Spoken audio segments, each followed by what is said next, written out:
Alors maintenant, nous allons voir le design centré sur l'utilisateur. Ça fait partie du métier du UX designer.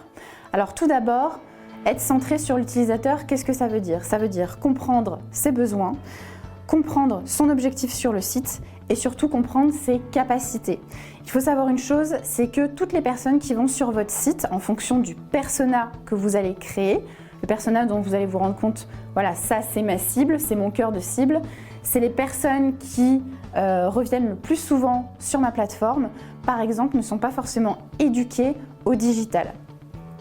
Je vous donne un exemple, la génération Y, donc la génération Y qui aujourd'hui a 25 ans, qui a passé une partie de son adolescence avec l'évolution du digital. Petit à petit, ils ont compris l'expérience utilisateur, ils se sont éduqués à un certain style de navigation sur différentes plateformes.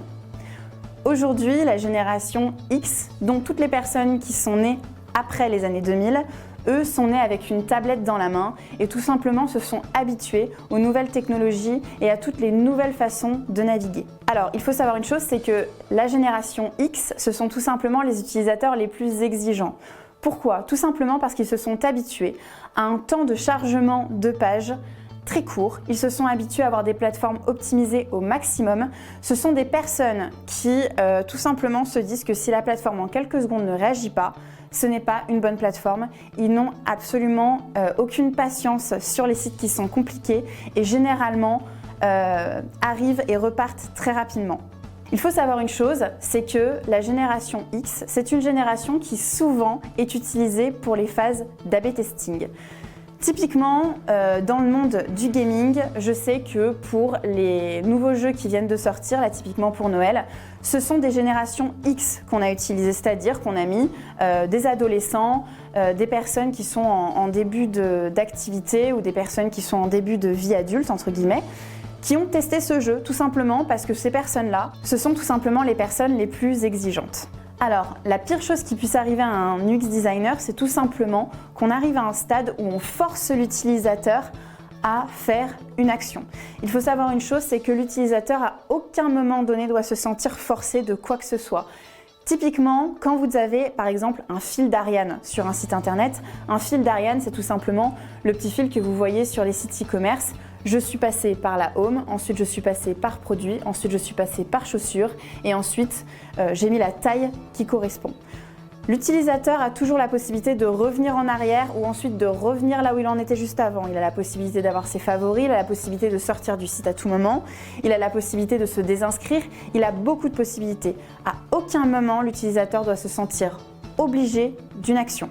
Typiquement, je vais vous donner un exemple qui arrive souvent, là où l'utilisateur peut éventuellement changer de comportement, c'est tout simplement sur des logiciels ou même sur votre téléphone quand vous faites une mise à jour.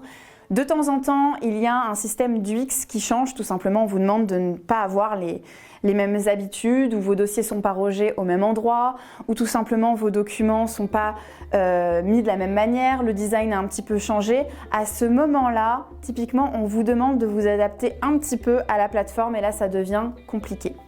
Nous allons pouvoir voir ça aussi dans un nouveau chapitre, ça en fait partie. Mais voilà, en règle générale, centrer utilisateur, ça veut tout simplement dire lui laisser le choix, lui donner plein de possibilités et surtout faire en sorte de comprendre l'utilisateur, que ce soit pour la génération X ou les personnes qui sont aujourd'hui seniors. L'expérience utilisateur, ça combine deux choses. C'est tout d'abord le côté technique et ensuite le côté psychologique. Ces deux choses, il faut qu'elles soient corrélées l'une avec l'autre. Aujourd'hui, penser et centrer utilisateur, c'est tout simplement avoir une dynamique pour que cette personne-là se sente concernée par votre site internet. Aujourd'hui, avec la génération X dont je t'ai parlé tout à l'heure, l'hyperconnexion est constante. Par exemple, moi, et je sais que vous, ça vous arrive aussi, généralement quand je suis sur mon téléphone, que je sois sur un site ou même sur les réseaux sociaux, je ne fais jamais une seule chose à la fois.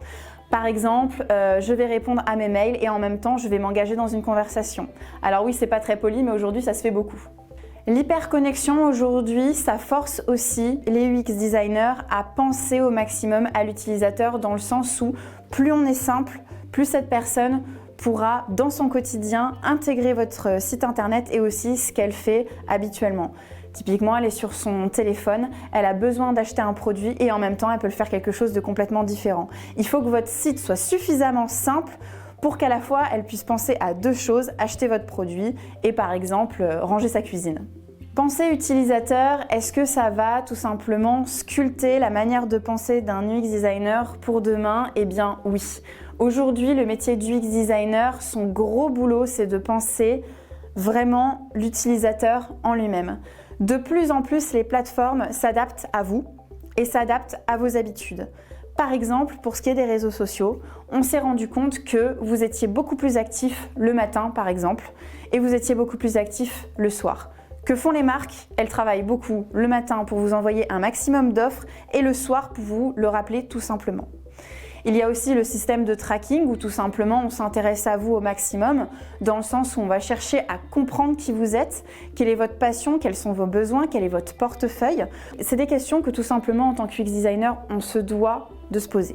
Vous l'avez compris, vous devez être en veille permanente pour être au maximum proche de votre utilisateur et de comprendre tout ce fonctionnement-là.